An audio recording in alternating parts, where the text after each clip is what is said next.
Perfect. Well, good afternoon and good evening for some of you East Coasters. Thank you so much for joining us today to hear your genes and your eyes, what every glaucoma patient should know.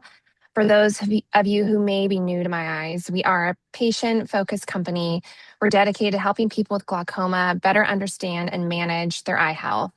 We work with many glaucoma specialists and patients across the country to bring them the innovative tools, technology, and education that they want and need. We are so excited to have Dr. Bac Nguyen joining us today. Dr. Nguyen is a board certified fellowship trained ophthalmologist and glaucoma specialist at the Berkeley Eye Center in Houston. He completed his ophthalmology residency at Baylor College of Medicine and his glaucoma fellowship at Stanford University's Bayer Eye Institute. And he's also served on the faculty at Baylor College of Medicine. Dr. Nguyen is going to talk with us today about the role of genetics and how that can play in glaucoma. Also, what a polygenic risk score is, and how tools such as SightScore may help patients and physicians better understand an individual's genetic risk, and what that information could mean for you and potentially for your family members. So before I turn that over to Dr. Nguyen, we have a couple of quick housekeeping items. We will have Q&A at the end of the presentation. Please feel free to type your questions into the chat and at any point during the presentation. We'll collect them as we go, and then Dr. Nguyen will go through those at the end of the presentation. Also, if you've not entered our drawing for the complimentary SightScore test, there's still time. We will put a link in the chat during the presentation, so feel free to enter. We'll draw a name at the very end of Q&A. And with that, I'm so excited to turn it over to Dr. Bac Nguyen. And Dr. Nguyen, thank you so much for being here with us today. Awesome. I'll Thank turn you it over guys to so you. much. Yeah. Let me see. Perfect. Thank you guys so much for having me. Again, if there's any issues with the audio, just let me know. So moving forward, obviously, thank you so much for My Eyes for having me here, right? Glaucoma is a disease that affects so many people. It's the number one cause of irreversible blindness in this country and in the world, right?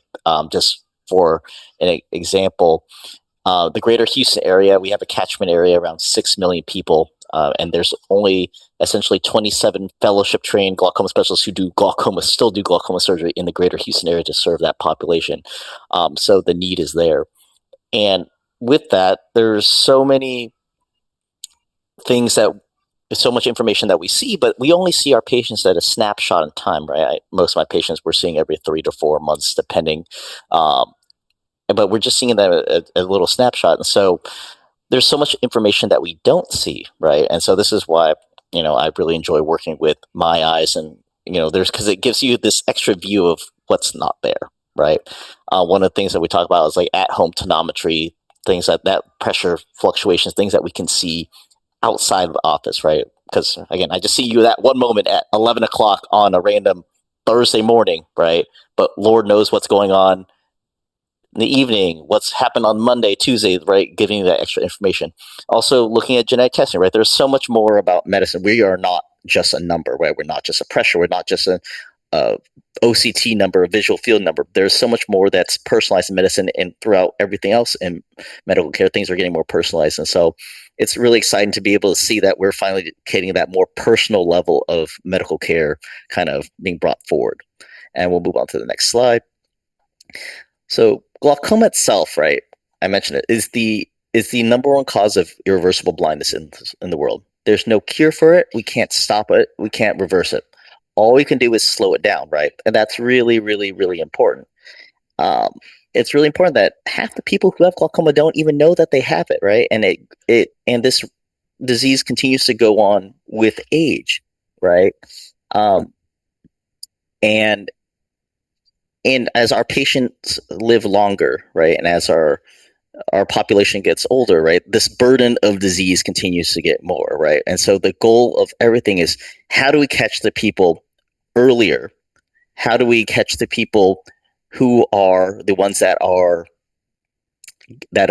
faster progressors, right? And that's really what we want to know. And so classic glaucoma visit, right? For those of you who have glaucoma or who have family members who have been to glaucoma, right? What do we know? What do we measure? What do I see every day, right? I do an exam. I measure the pressure. Again, it's a snapshot in time, right? We have imaging. We look at the health of the nerve, right? Photos of the nerve, looking at the thickness of the nerve. And then, so that's the structure. And then the function is visual fields.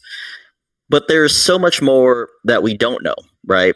Is how you behave throughout the rest of the time that you're, because again, I'm seeing you at one snapshot, one moment, the morning, evening, or afternoon, whatever the appointment time is, that one time for that 4 months. And it's kind of the same idea as like, if you have, when you take your car to the mechanic, right? Something's happening throughout the time, but that one time that you're there, everything is fine. It's the same idea with us too. We want to see what else is out, what else is going out there, right? And we finally have tools that can measure pressure throughout the day, essentially, and we can actually extrapolate that data and see the curves. This is actually very relevant to us nowadays, and as we start moving away from I would say, pressure dependent disease, and again, I really want to emphasize pressure is still very important, right? Pressure is very, very, very important with glaucoma. But again, we're only seeing you as at a snapshot in time. And we know in a normal person, pressure fluctuates throughout the day. It's higher in the morning, gets lower throughout the day and evening. And all our studies show this in normal people. However, in glaucoma patients, we know that fluctuation is greater, right? And it's this fluctuation that's actually more worrisome to us as glaucoma specialists. Without getting too deep into the clinical trials, but there was a big landmark study that was done in the UK that compared latanoprost, which is the most common medication that is used for glaucoma in the entire world, very well tolerated, most common medicine my patients are used, compared to SLT, which is selective laser trabeculoplasty, which is the essentially the most common laser procedure, most common glaucoma procedure that we have, and where you essentially are lasering the drainage system to try to help stimulate it to work better. And it showed at 5 years that actually people tended to do better with the laser as opposed to drops, and which is why nowadays we offer that laser first line. But getting to why that's so important, because if you actually looked at the data of the study, the people that actually had the laser, they did better, but the pressures were a little bit higher than the patients that had the medication. And so what does that tell us? It tells us really that it's the fluctuations that matter. The lasers in general are better at controlling fluctuations because the lasers, once you laser it, it's always there, versus the medicine, you put the medicine in, it has a peak effect and a trough effect, and it kind of floats throughout the day, and then you put a drop in the next day, and the peak and trough. And so really it's this idea of blunting these fluctuations is why we do what we do in terms of minimally invasive glaucoma surgery, drug delivery, right? Everything that we're doing, technology that's advancing, is we're trying to do that. And so when we talk about at home, eye pressure monitoring at home, tonometry, like the iCare and things like that, it really gives us more data and to show, hey, are you truly getting worse? Because life's really easy if everyone just has high pressure, right? If you have high pressure, that's bad. We need to treat it. But the tougher patients that I have to treat are these patients where the pressures are actually what we would consider normal or low. And I'm seeing them. Maybe they were always low because I see them at 2:00 in the afternoon. What are they at 8 in the morning? We don't know, right? And so getting this essentially kind of what your trends are throughout the day is actually very helpful for us. And we are able to see in certain patients that, hey, if I had them come a different time of day, hey, your pressure is actually higher in the morning. Maybe even though you're good in the afternoon, you're high in the morning. These are fluctuations that we need to treat. So again, moving on to the next slide, this is kind of why the iCare home, this is something that we have available for us to give it to, to use for our patients to get us more data. And really everything is about data, right? There are certain things that we do in terms of, certain medications, certain lasers that are relatively low risk. But there's also surgeries that we talk about that are actually much higher risk, right? That they have, when we talk about things like trabeculectomy, tube, traditional glaucoma surgery, which can have a lot more risk. So when we're talking about, hey, your pressures are are good, right? And your pressures are low, but you are still getting worse. We need to figure out why, right? And let's justify why we're doing a more invasive surgery. We can get the information and see if your curve is your diurnal curve of pressure, your fluctuations of pressure throughout the day are very large, or if they're little, and those patients, especially with those large fluctuations, tend to be more amenable to surgery because, again, if you have a drain in the eye, right, it's just essentially a drain. It's just dependent on the pressure, so it should level up the pressure. Versus if we're just putting medication, right, certain medications, again, have peak and trough effects, especially those medicines that we use 2 or 3 times a day, their half-life is pretty low. So moving on to the next slide.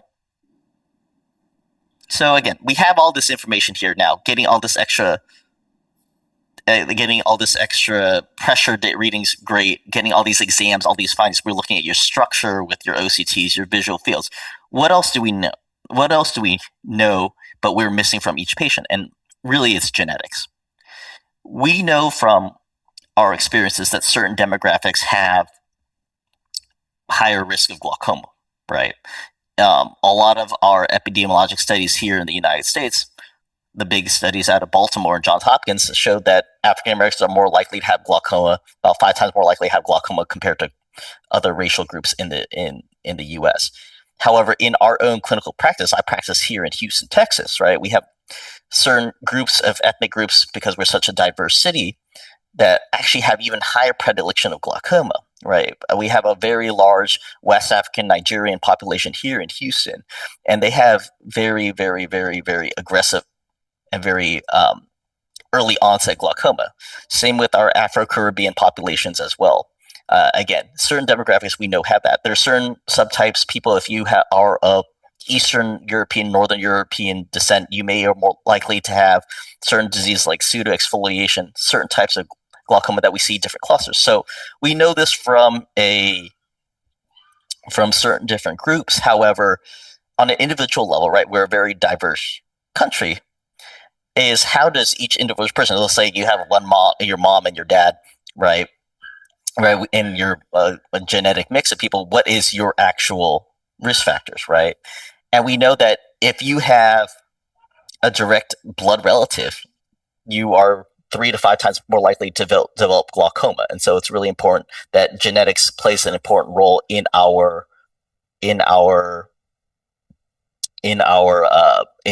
thinking and how aggressive we want to be in our paradigm. Moving on to the next slide here.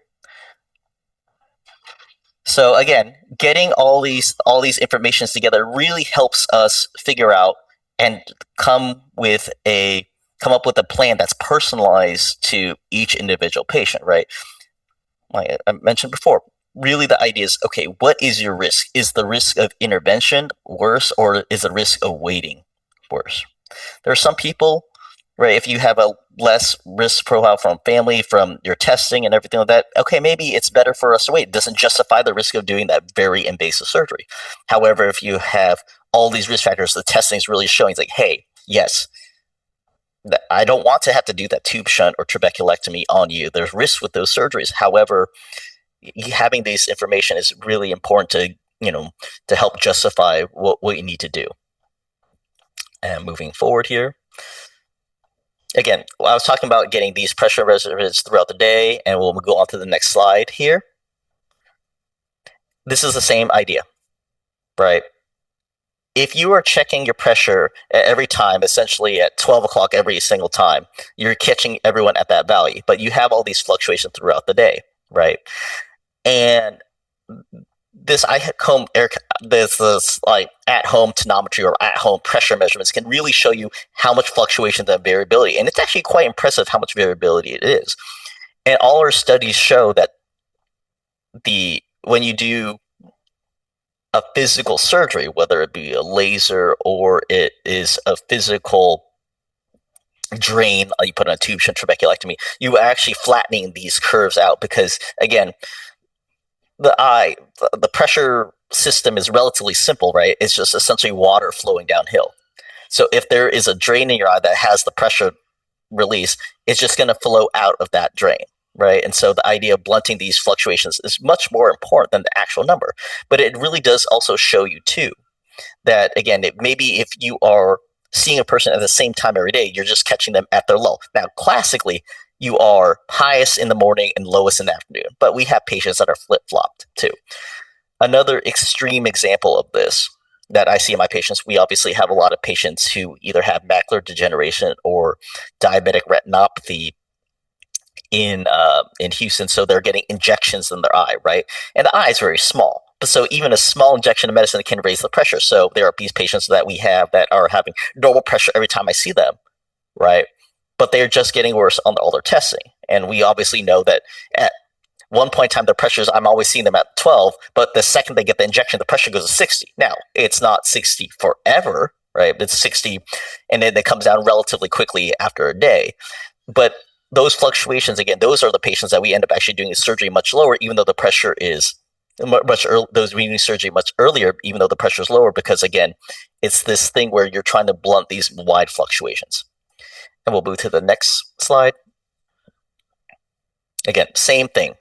Stable vision, pressure is the same. For me, it's are you stable or are you not? That's all that really matters, right? So moving on. Your genes are what they are, right? Your genetics are what they are. But we put a lot of emphasis on this in my clinic. Again, if you're really, do you have a first degree blood relative with glaucoma? That's important. The second question that I ask is, how was your mom or dad or whoever it is? Are they just on drops? Are they fine?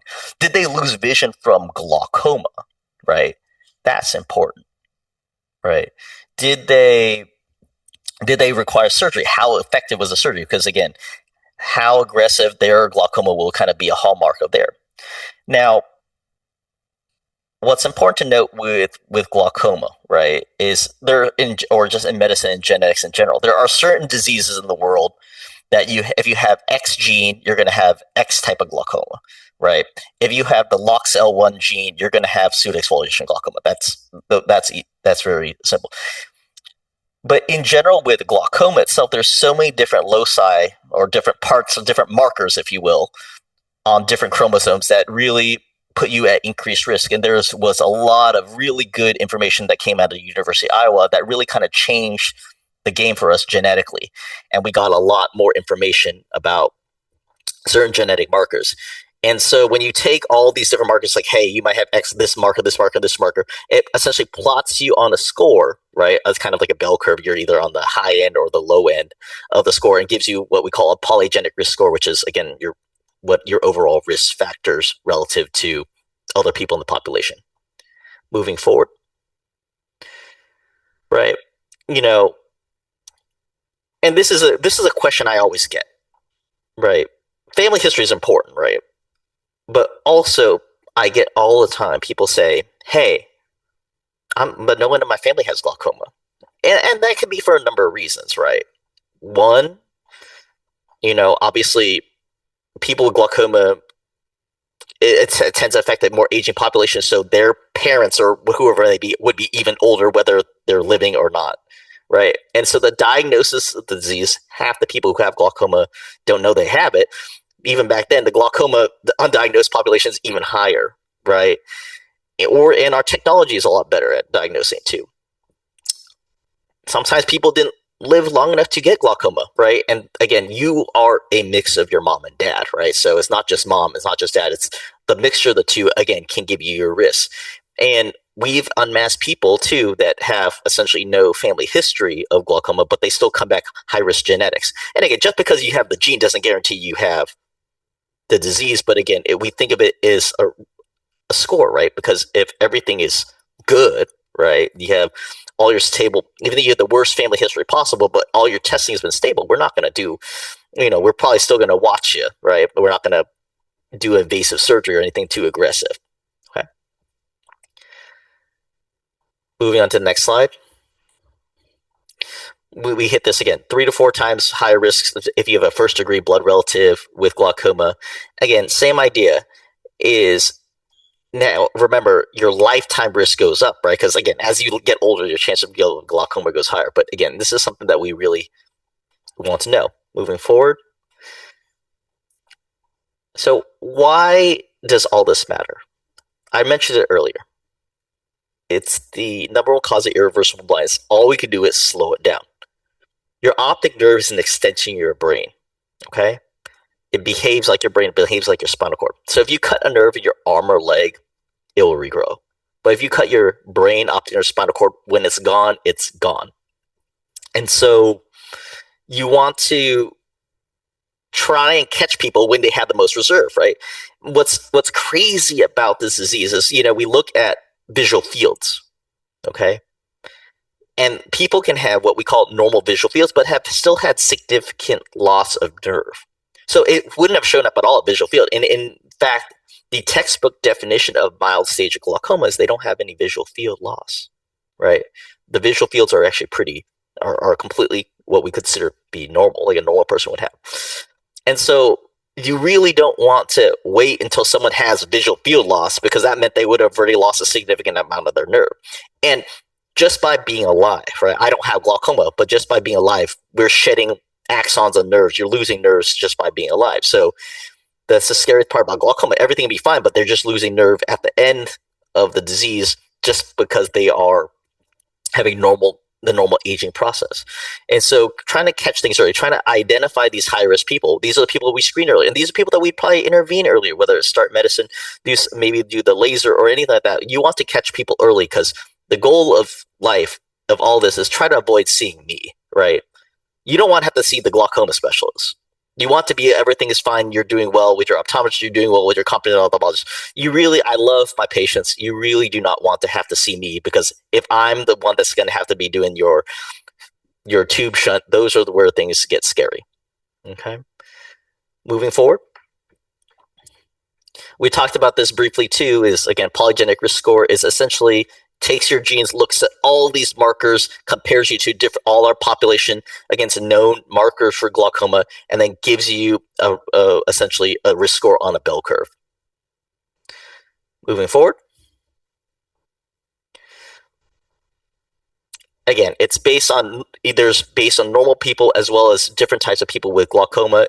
It's been kind of the next generation of technology that we've developed. And I still remember when I was in my fellowship around like 12 years ago, we were there collecting blood samples on our glaucoma patients as part of this to try to help build this glaucoma database. So it's taken years to actually get all this information through. Let's move forward. And again, remember, just like any other genetic test, just like all your 23andMe's or all those other things, right? Just because you have the disease, it doesn't mean just because you have a high score doesn't mean you're going to get the disease. And also just because you have a low score doesn't mean you don't have the disease. But it's important because, again, it's a risk probability. And, the SightScore gives you chances are, what's your likelihood of having a family member with glaucoma? Also, what's your chance that you need to have intervention? Again, it's an extra tool, just like every other thing that we do. Just because your pressure is high doesn't mean you have glaucoma, and just because your pressure is low doesn't mean you don't have glaucoma and you don't have damage. Same thing. We use this and put it all together. Moving on.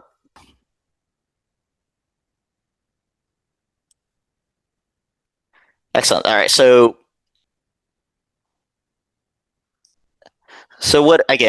why we have this information? We just want to make sure that we have this conversation with our patients.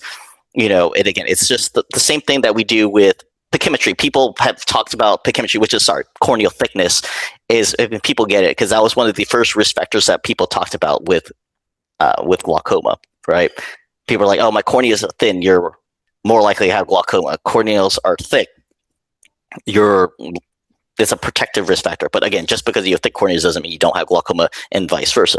So again, same idea. It's the same conversation, but again, it has tangible evidence of something that we talk about with our patients, because typically my patients don't come alone. They come with their family members, as well as we could say, hey, your son should get screened, or whatever it may be, should get their normal eye exam. Okay. Moving on. And it's nice because, again, I have a lot of my patients do not need a genetic test to tell them that they have glaucoma, really, right? Like my patients, they clearly have glaucoma. They've had glaucoma surgery. But really it's about, do they have a genetic profile? right? Do they need to let their parents, their children, their siblings, whoever it may be, know? And again, it's something that they should be screened. Again, not necessarily by myself, a glaucoma specialist, but that just means by going and getting your normal eye exam with your local optometrist. That's all that we need to do. Okay. So let's move on, and we're going to talk specifically about different case scenarios. Okay. Next slide. So these are all actually real patients of mine. Obviously, the names have changed. They're so, but we've taken out some of the identifying information. But again, these are all real scenarios, right? So, this is a person who sees me, right, and essentially her eyes look normal on exam, right? Visual field is normal, right? Her OCT or nerve images look great. Her exam looks great, looks normal. The only reason she sees me is because she has a family member with glaucoma. That's it.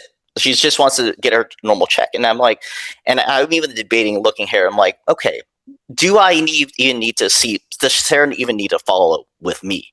Right? Does she even need to follow me? How often do we see her? Once a year, once every couple of years, once every 5 years, whatever it may be.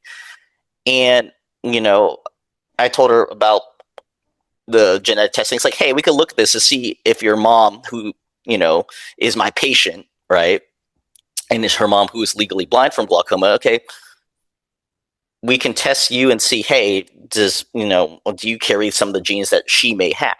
So let's move to the next slide.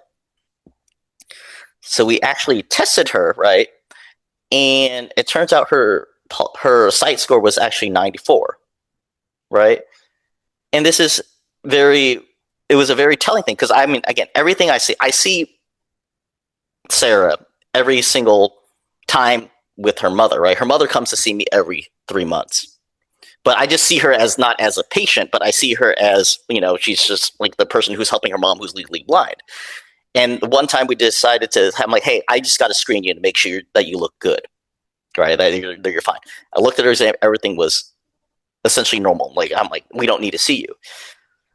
And I'm like, we really just don't need to see you at all. You could continue to follow with your local optometrist, whatever it be, But once we did the genetic testing on her, we just happened to do it on one of the visits where I saw her mom, and it came back pretty high. And I'm like, oh, well, we actually probably should keep a closer eye on you. It's something that we should actually touch base and make sure that we see more often. And actually, I want to see her personally, right? Just to make sure, hey, because the second if I see any subtle changes on the visual field, if I see any subtle changes on anything, our risk of intervention is going to be, our threshold to intervene is actually very low. We're going to want to make sure we intervene sooner. Okay. So let's move to the next slide. And so this was a great case of, I was actually surprised, right? I didn't expect her genetics to be her score to be that high. And it just shows that some of the cases that makes you wonder, like some of the cases you see that, like these eyes look stone cold normal on all your testing. But you know what? People do have some extra risk factors. Again, worth a second look, worth following up more closely. Again, not necessarily starting treatment, but if there's any cell changes, our threshold to treat is very low. Okay. So let's move on to the next stage. So Jennifer's is a different story. Pressure's low, okay, which is great. Visual field is normal. This is important because they put disc hemorrhage here in the optic nerve. For someone who does glaucoma, disc hemorrhages are actually one of the most pathognomonic things of your nerves just not happy. The hemorrhage, which is a blood spot on the nerve, right? It doesn't actually cause any problems. The blood spot itself is not a problem, and the blood spot will go away on its own. But every single time, every single glaucoma patient, every time we see them, whether you're dilated or not, we're looking for those blood spots because blood spots themselves, those disc hemorrhages are pathognomonic or it just basically tells me the nerve's not happy. Okay, and so in these situations, despite the pressure being normal, I feel like we should do something more, whatever it is, whether it is be more aggressive with medication or to do the laser, right? And I'm really saying, hey, I think we should do something. You have this disc hemorrhage, again, something's not right with your nerve. So let's move on to the next slide here. And so we did a SightScore on her, right? And again, it came out even higher. And it was important for us to show, it's like, hey, not only do you have this disc hemorrhage here, right? I'm concerned, even though your pressure is good, we really got to do something about it. And again, having the genetics in this case allowed us to have that conversation a little bit easier. Again, I was already ready to do the laser. I wanted to do the laser, but really essentially helping provide the evidence to the patient to say, hey, this is not, it's not just the pressure that we got to try to be more proactive because, again, you're relatively young and we really don't want to lose more optic nerve. So let's move to the last case here that we go. And so our last case is, again, a kind of completely different scenario. I see a lot of patients too that have nerves and exams that look very, that the nerves look very suspicious for glaucoma, if you will. And if you are very nearsighted, your anatomy of your nerve looks very, your nerve anatomy is going to look like you have a much larger cup to disc ratio just at baseline, right? And the optic nerves for people that are very nearsighted look kind of funny. And so in these scenarios, you're trying to say, hey, is this person have glaucoma? Because again, the nerves look scary, and the OCTs will always be funny looking, right? They're never going to look normal. Is this glaucoma? Is this mild stage disease? What is it, right?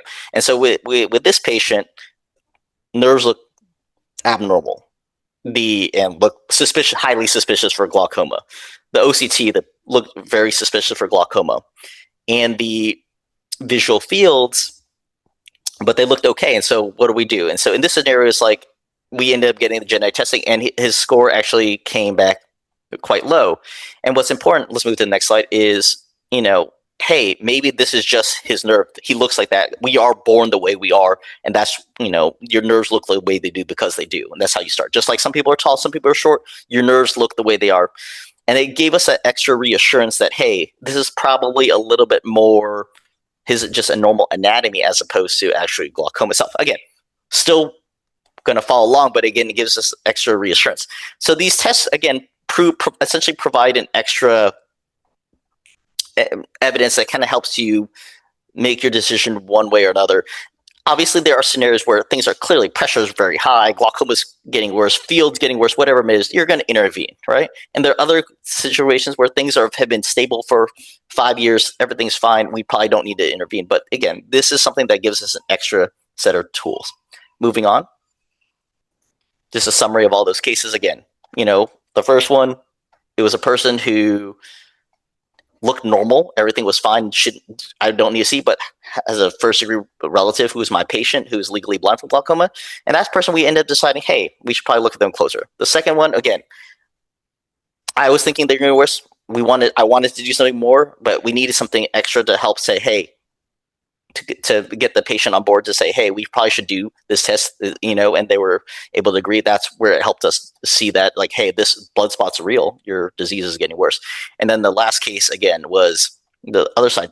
Things look funny, but, your nerve looks funny, but let's reassure ourselves that, again, your profile may be a little bit less aggressive. Moving on.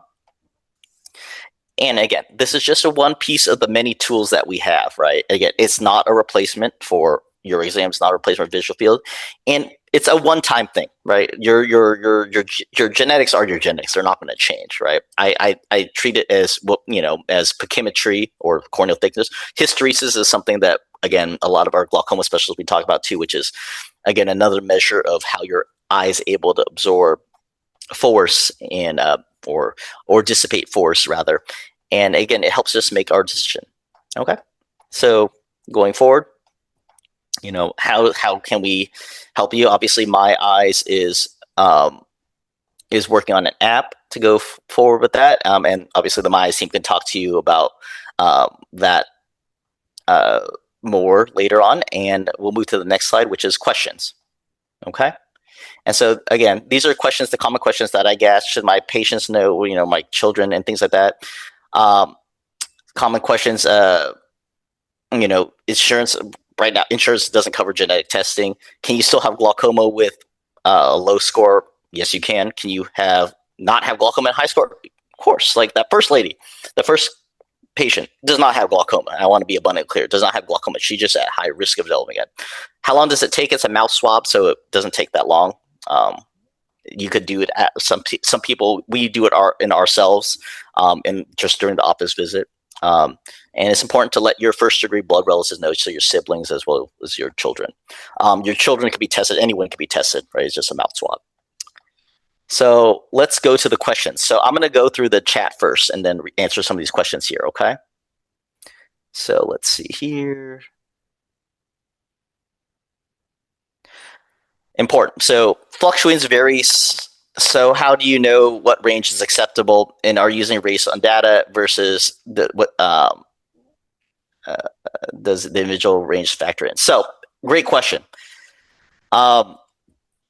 Yes, fluctuations are variable. So if you actually look at any drug clinical trial for glaucoma drops, we actually measure pressure at 8, 12, and 4, and that's at all these different time points or different days, right? And that's how you get these curves. And we know for a fact that pressures fluctuate throughout the day.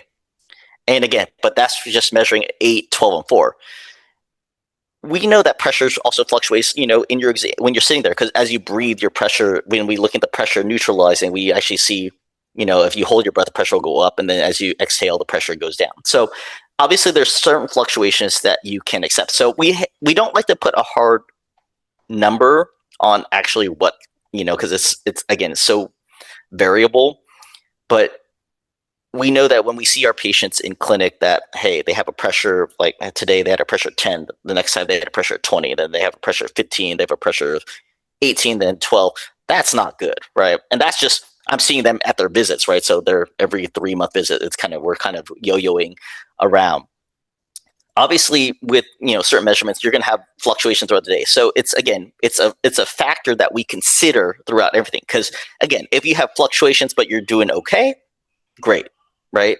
And if you don't have fluctuations in your pressure, but your testing is still getting worse, obviously we're still going to intervene. Okay, so again, that's important there.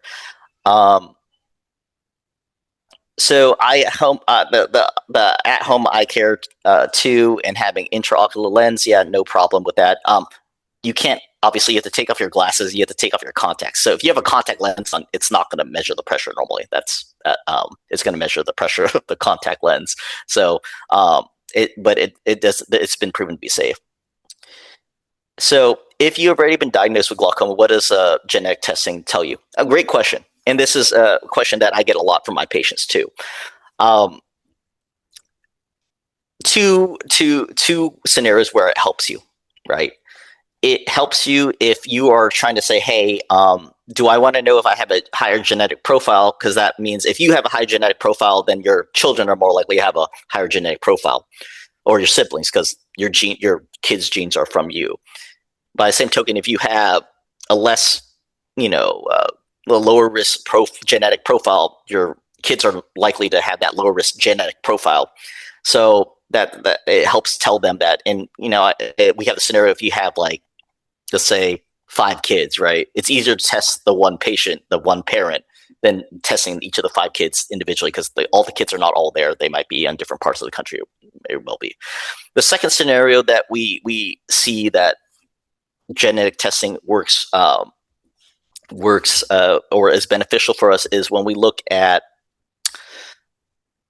if we're just trying to decide if we need to intervene or not, right? If we're on the fence, like if you've been proven stable, everything's fine, we're fine. And if things are getting worse, you're getting field's getting worse, pressure's high, all those things like that, and you're getting worse, right? We're going to do something. We're going to do more surgery. We're going to do more medication, whatever it may be. But it helps us in those cases where, hey, okay, pressure is higher, but the next surgery is a little bit more invasive. Do we really want to commit to something more invasive? It might push us on the fence a little bit more, right? In general, obviously, we're not making a medical decision with this genetic test in isolation, right? It's not. It's just an extra tool that helps, again, part of the risk factors.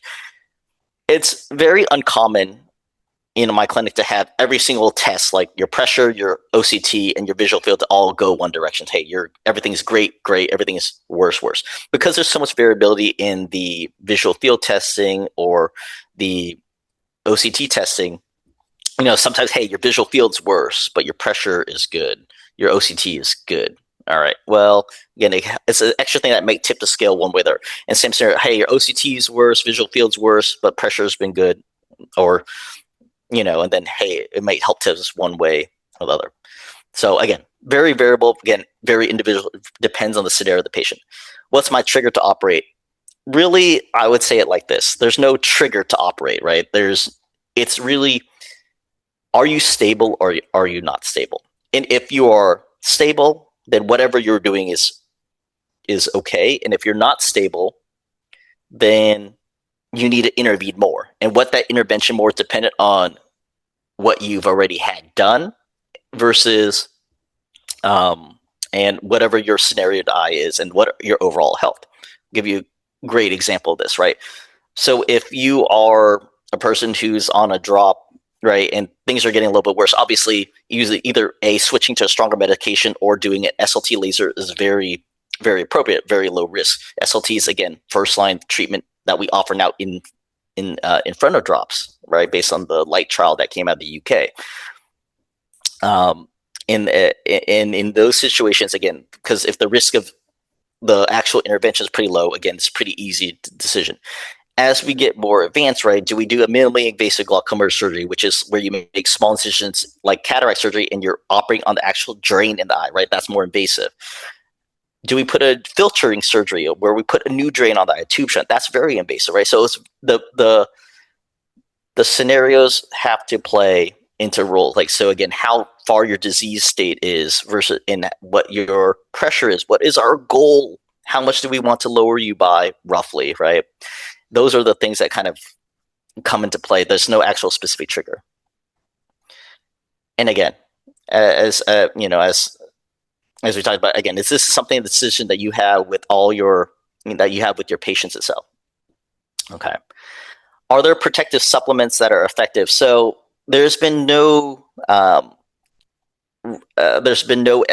randomized control, phase 3 trial. There's no FDA approval for any supplements with glaucoma. And this is not like with macular degeneration where you have AREDS, the AREDS, the Preservision, which is AREDS 2 or now AREDS 3. Like, that's been proven through a clinical trial to help, reduce the progression of essentially advanced macular degeneration to getting worse. For glaucoma, again, there's no proven vitamin. There's no proven supplement. There's been some soft evidence, some small anecdotal studies that's been published in JAMA Ophthalmology about certain supplements like nicotinamide and pyruvate. But again, there's nothing that we provide this information to our patients as well. But again, with the full disclaimer, again, this is nothing like the evidence for vitamins and supplements that our retina colleagues have for AREDS 2 and AREDS 3, Preservision, those type of vitamins, because again, there hasn't been a clinical trial that's been proven to be effective.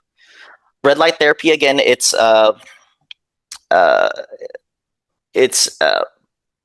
probably more talked about with macular degeneration as opposed to glaucoma. So we really just haven't really seen a lot of strong evidence to push us either way. So essentially for glaucoma, there's no real comments for there.